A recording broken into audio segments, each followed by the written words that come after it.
Lapé, bom dia, Abel. Paz do Senhor, meus irmãos. Pode ficar em pé, queridos, ainda mais um pouquinho. Nós vamos fazer uma oração a Deus agora.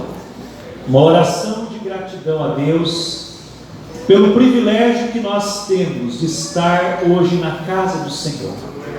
Há 6 anos atrás iniciava aqui o culto com os irmãos haitianos na igreja do Shalom. Ainda eram poucos irmãos, era ali na parte de baixo do templo, e ali durante muitas vezes nós sentimos a glória de Deus, sentimos a presença de Deus, fomos abençoados pelo Senhor, e Deus foi trazendo mais irmãos, agregando mais irmãos, e hoje nós temos aqui um grupo maravilhoso de irmãos haitianos que estão servindo ao Senhor.